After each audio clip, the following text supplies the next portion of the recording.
এটা উজনিত মিয়া খেদা আন্দোলন চলি আছে। আপুনি এজন প্ৰত্যক্ষদৰ্শী বা আপুনি বিৰোধিতাৰে ওলাই আহিছিল, কি ক'ব? মিয়া খেদা আন্দোলন হ'বই নোৱাৰে। এইখন মিয়া খেদিব নোৱাৰে। বাংলাদেশী খেদিব পাৰি। বাংলাদেশীৰ বিৰোধিতা কৰি কা আন্দোলনত মই নিজে জেল খাই অহা মানুহ। গতিকে বাংলাদেশী হিন্দুৱে হওক মুছলমানেই হওক কোনোবা যদি অসমত সোমাবলৈ হয় আৰু তাতে যদি মই গম পাওঁ তো প্ৰথম বাংলাদেশী খেদা মানুহটো ময়ে হ'ম। কিন্তু মিয়া বুলি কোনোবাই যদি খেদিবলৈ যায় সি খেদিব নোৱাৰিব।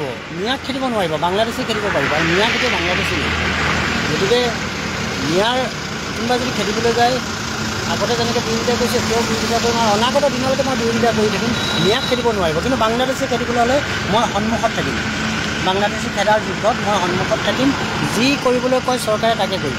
কিন্তু মিয়া খেদিব নোৱাৰিব, কাৰণ মিয়া নগাঁৱৰ। গতিকে এখন জিলাৰ পৰা আনখন জিলাত যদি কোনোবাই খেদিবলৈ যায় তাৰ বিৰোধিতা কৰি আছে আৰু কৰি থাকিব। সন্দেহযুক্ত বুলি বাৰ বাৰ মিয়াসকলক উজনি অসমত মাৰধৰ কৰা হৈ আছে বা বিভিন্ন ধৰণে ভয় ভাবুকি দিয়া হৈ আছে। আপুনি জনামতে বা দেখামতে এজন সন্দেহযুক্ত মানুহ, মিয়া মানুহ তাত পাইছিলে নেকি আপুনি? মইতো সেইটোৱে কৈ আছোঁ, মোক এজন বাংলাদেশী উলিয়াই দিয়ক না। মোক এজন বাংলাদেশী উলিয়াই দিয়ক, মই খেদি গৈ আহিম গাড়ীত উঠাই, একদম বৰ্ডাৰ থৈ আহিম। কাৰোবাৰ দম আছে?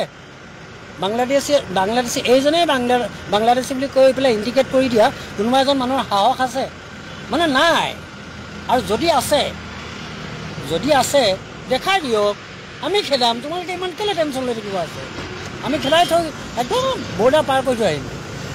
নাই, বাংলাদেশী নাই। থকা হ'লে এইখন চৰকাৰেনো কি কৰি আছে? যদি আছে চৰকাৰৰ ব্যৰ্থতা, গৃহ বিভাগৰ ব্যৰ্থতা। আৰু যদি আছে এইখন চৰকাৰ পদত্যাগ কৰি দিয়ক। কাম নাই। এনেকুৱা বাংলাদেশী যদি ঘৰে ঘৰে আছে এনেকুৱা চৰকাৰ থাকি লাভ নাই, পদত্যাগ কৰক। ইলেক্ট্ৰিচিটি বিল দিছে, কাৰেণ্ট দিছে, তাৰপিছত ঘৰ দিছে, পানী দিছে। কোনে দি আছে? চৰকাৰে দি আছে সেইবিলাক বাংলাদেশী, যদি হয় বাংলাদেশী। সেইটোৱে কথা। শেষৰটো আপোনাক সুধিম, ডবকা আহি পাইছে, আপুনি ফুৰিবলৈ আহিছে। ডবকা আহি কেনেকুৱা লাগিছে বা হোজাই অঞ্চলটো আপুনি কেনেকুৱা পাইছে? এণ্ট্ৰি মাৰিয়ে ভাল লাগিছে।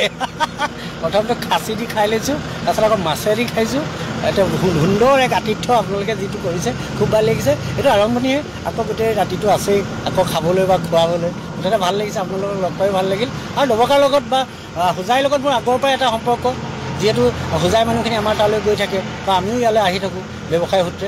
আগৰ পৰাই মোৰ এটা ভাল সম্পৰ্ক, আৰু এই সম্পৰ্কটো যাতে সুদৃঢ় হয় তাকে